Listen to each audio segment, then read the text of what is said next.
अध्यात्म और पौराणिक इतिहास में अनेक महान आर्ष मुनियों का उल्लेख मिलता है जिन्होंने अपने तप, साधना और भक्ति से देवताओं तक को प्रसन्न कर लिया। उनमें से एक नाम महर्षि मार्कंडेय का भी है, जो अपने अल्पायु में ही शिव की कृपा से अमर हो गए। उनकी कथा केवल एक आर्षि के जीवन की कहानी नहीं, बल्कि भक्ति, आत्मबल और मृत्यु पर विजय पाने का दिव्य संदेश है। बहुत समय पहले भृगु आर्षि के वंश में एक परम तपस्वी मुनि हुए, जिनका नाम श्री मृकंडु था। वे अत्यंत धार्मिक और तपस्वी थे और जीवन भर सत्य, धर्म और भक्ति की राह पर चलते रहे। उनकी पत्नी मरुद्वती भी उतनी ही धार्मिक और सती साध्वी नारी थी, परंतु उनका एक ही दुख था, उनके घर कोई संतान नहीं थी। वर्षों तक संतान न होने के कारण मृकंडु ऋषि ने सोचा कि अब उन्हें संतान सुख प्राप्त करने के लिए भगवान की शरण में जाना चाहिए। उन्होंने कठोर तपस्या आरंभ कर दी। वर्षों तक उन्होंने घोर तपस्या की, जिस कारण उनकी साधना से देवलोक तक प्रभावित हो गया। उनकी भक्ति से प्रसन्न होकर भगवान शिव स्वयं उनके समक्ष प्रकट हुए। शिव ने कहा, हे मृकंडु, तुम्हारी तपस्या से मैं अत्यंत प्रसन्न हूं। तुम्हारी इच्छा क्या है? मृकंडु आरार्षि ने हाथ जोड़कर कहा, हे प्रभु, यदि आप मुझ पर प्रसन्न हैं तो मुझे एक तेजस्वी और धर्मपरायण संतान का वरदान दीजिए। भगवान शिव ने शांत स्वर में कहा, हे मुनिवर, मैं तुम्हें दो विकल्प देता हूं। पहला, एक ऐसा पुत्र जो अत्यंत बुद्धिमान, पराक्रमी और धार्मिक होगा, लेकिन उसकी आयु केवल 16 वर्ष होगी।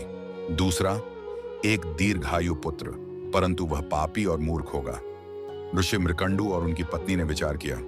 वे नहीं चाहते थे कि उनके घर कोई मूर्ख और अधार्मिक संतान जन्म ले, अतः उन्होंने पहले विकल्प को चुना। भगवान शिव ने उनकी इच्छा को स्वीकार किया और कुछ ही समय बाद उनके घर एक दिव्य बालक का जन्म हुआ, जिसका नाम मार्कंडेय रखा गया। बालक मार्कंडेय जन्म से ही अद्वितीय थे।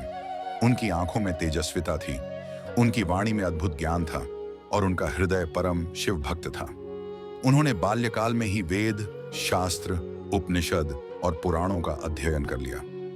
उनकी समझ इतनी तीव्र थी कि बड़े बड़े आर्षि भी उनसे शास्त्रार्थ करने में असमर्थ हो जाते थे। उनकी भक्ति इतनी प्रबल थी कि वे प्रत्येक दिन भगवान शिव की पूजा में लीन रहते थे। वे बचपन से ही महामृत्युंजय मंत्र का जाप करते थे और शिवलिंग के समीप ध्यानस्थ हो जाते थे। लेकिन जैसे जैसे उनके 16वें वर्ष की आयु निकट आ रही थी, उनके माता पिता के हृदय में चिंता बढ़ने लगी। उन्होंने अपने पुत्र को यह भयंकर सत्य नहीं बताया था कि उसकी मृत्यु निश्चित है।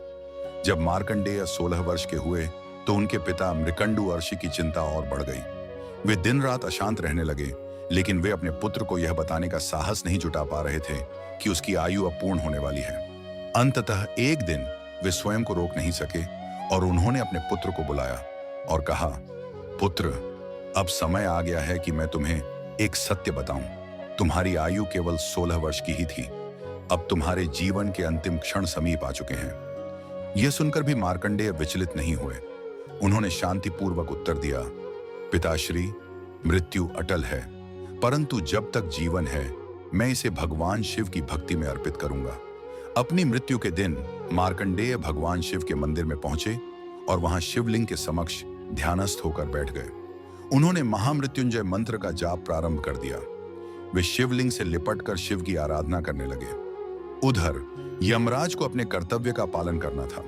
वे अपने अनुचरों के साथ वहां आए और बोले, हे बालक, तुम्हारा समय पूरा हो गया है, चलो मेरे साथ यमलोक चलो। लेकिन मार्कंडेय निर्भय होकर शिव की आराधना में लीन रहे। यमराज ने फिर से उन्हें चेतावनी दी, लेकिन जब मार्कंडेय नहीं हिले तो उन्होंने अपने पाश फंदा को फेंका और मार्कंडेय के गले में डाल दिया। जैसे ही वह पाश मार्कंडेय के गले में पड़ा, शिवलिंग से एक अद्भुत प्रकाश फूटा। वहां महाकाल रूप में भगवान शिव प्रकट हुए। उनका क्रोध अपार था, उनकी ज्वलंत आंखों से अग्नि निकल रही थी। उन्होंने अपने त्रिशूल से यमराज पर प्रहार किया, जिससे यमराज मूर्छित हो गए। भगवान शिव ने कहा, यम, यह बालक मेरा अनन्य भक्त है, इसे छूने का साहस कैसे किया? देवताओं और ऋषियों ने भगवान शिव से यमराज को पुनर्जीवित करने की प्रार्थना की। तब भगवान शिव ने यमराज को पुनः जीवन दिया, लेकिन आदेश दिया कि मार्कंडेय अब अमर रहेंगे, मृत्यु कभी उन्हें छू भी नहीं सकती। भगवान शिव के वरदान से मार्कंडेय अमर हो गए और वे एक महान ऋषि के रूप में प्रसिद्ध हुए और उन्होंने अनेक ग्रंथों की रचना की। उन्होंने मार्कंडेय पुराण की रचना की, जिसमें देवी महात्म्य कथा भी सम्मिलित है। ये ग्रंथ दुर्गा सप्तशती का एक महत्वपूर्ण भाग है, जिसमें मां दुर्गा के महाशक्ति रूप का वर्णन है। भगवान शिव के वरदान के कारण महाभारत काल में भी अर्षि मार्कंडेय जीवित थे।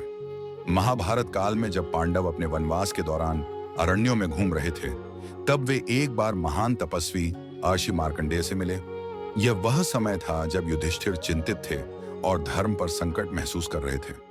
उन्होंने अर्षि मार्कंडेय से पूछा, हे महर्षि, इस संसार में धर्म और अधर्म का संतुलन कैसे चलता है? क्या हमेशा अधर्म का नाश होता है? क्या कभी ऐसा समय आएगा जब धर्म का विनाश हो जाएगा? इस पर अर्षि मार्कंडेय ने कहा, हे युधिष्ठिर, यह सृष्टि 4 युगों के चक्र से बंधी हुई है। सत्य युग, त्रेता युग, द्वापर युग और कलयुग। इन चारों युगों में धर्म का प्रभाव अलग अलग होता है।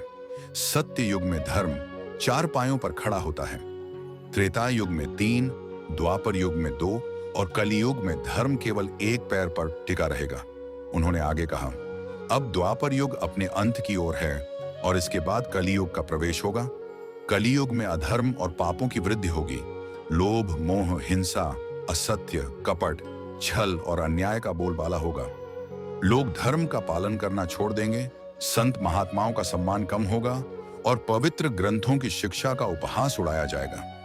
लेकिन अंत में भगवान विष्णु कल की अवतार लेकर अधर्म का अंत करेंगे।